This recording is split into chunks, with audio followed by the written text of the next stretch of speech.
Assalamualaikum warahmatullahi wabarakatuh. Perkenalkan, nama saya Wahyu Pratiwi, mahasiswi dari Universitas Maritim Raja Ali Haji, Fakultas Ekonomi. Di sini saya akan menjelaskan tentang sistem pengukuran kinerja sektor publik dan informasi yang digunakan dalam pengukuran kinerja sektor publik. Sistem pengukuran kinerja sektor publik.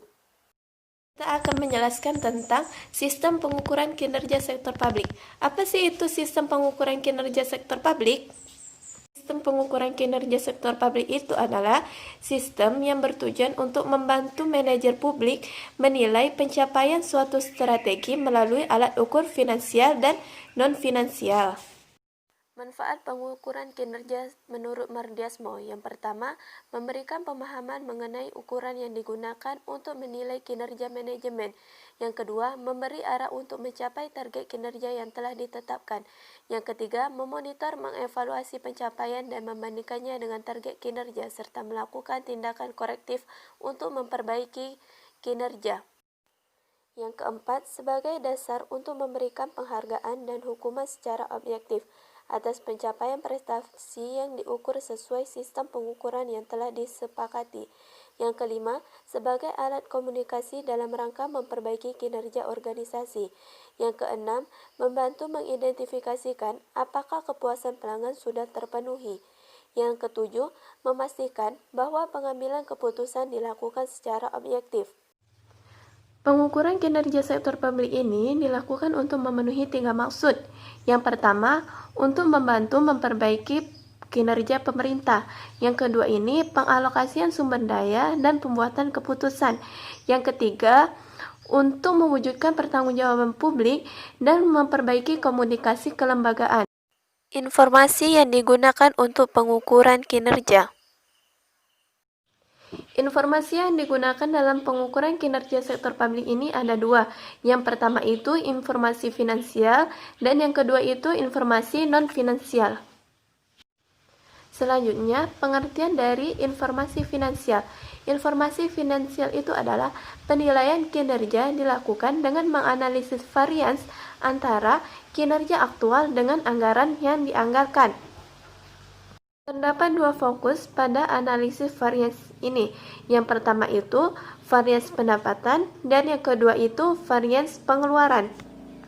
Selanjutnya itu varians pendapatan. Varians pendapatan ini adalah semua penerimaan untuk peningkatan aktiva dan penurunan utang dari berbagai sumber pada tahun anggaran yang bersangkutan. Dalam varians pengeluaran ini terbagi lagi menjadi 2. Yang pertama itu varians belanja rutin, yang kedua itu varians belanja investasi atau modal. Pertama itu varians belanja rutin. Varians belanja rutin ini adalah pengeluaran yang dilakukan secara terus-menerus untuk menjaga kelemahan roda pemerintah dan memelihara hasil-hasil dari pembangunan. Selanjutnya, varians belanja investasi atau modal. Varians ini manfaatnya cenderung melebihi 1 tahun dan untuk menambah kekayaan atau aset dari pemerintah dan untuk menambah biaya dari operasional dan pemeliharaan. Selanjutnya itu pengertian dari informasi non-finansial. Informasi non-finansial ini dapat menambah suatu keyakinan terhadap kualitas proses dari pengendalian manajemen. Metode balance scorecard. Metode balance scorecard merupakan pengukuran kinerja organisasi berdasarkan dari aspek finansial dan non-finansial. Terdapat 4 aspek dalam metode balance scorecard. Yang pertama, perspektif finansial.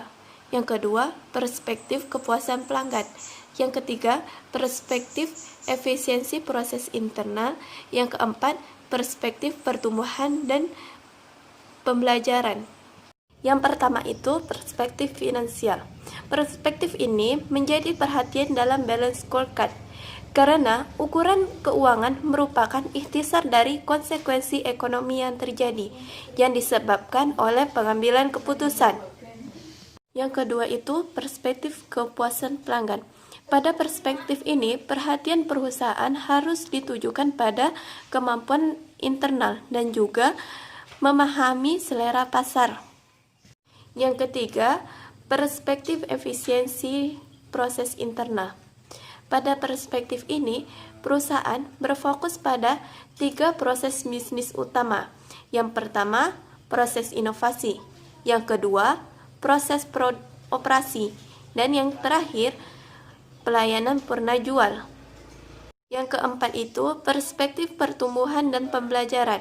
Pada perspektif ini merupakan faktor pendorong dihasilkannya kinerja yang istimewa dalam 3 perspektif balance scorecard. Nah, tadi kan kita sudah membahas tentang pengukuran kinerja sektor publik dan informasi yang digunakan dalam pengukuran kinerja. Sekarang, saya ingin menganalisis jurnal yang berkaitan dengan materi tersebut.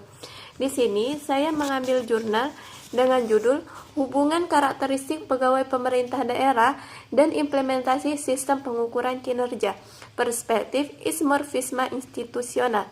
Bagi teman-teman yang ingin membaca atau menganalisis jurnal ini juga, saya meletakkan linknya di deskripsi. Pada jurnal ini membahas tentang pengujian hubungan karakteristik pemerintah daerah menuju penerapan Performance Measurement System atau PMS dan juga menginvestigasi fenomena ismorfisme institusional yang berhubungan dengan penerapan PMS. Penerapan PMS ini dipicu dan memicu fenomena ismorfisme yang berbeda seperti koersif, mimetik, dan normatif.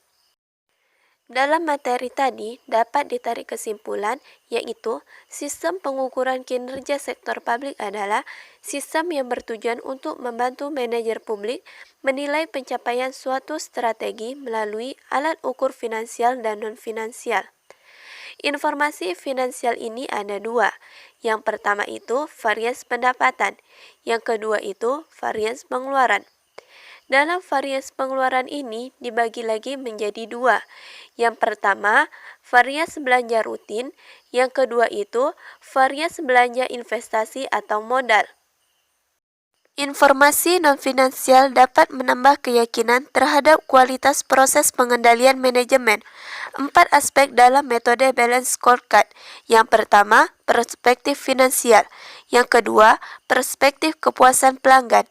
Yang ketiga, perspektif efisiensi proses internal. Yang keempat, perspektif pertumbuhan dan pembelajaran. Itulah tadi penjelasan tentang pengukuran kinerja sektor publik dan informasi yang digunakan dalam pengukuran kinerja. Jangan lupa like, comment, share, and subscribe.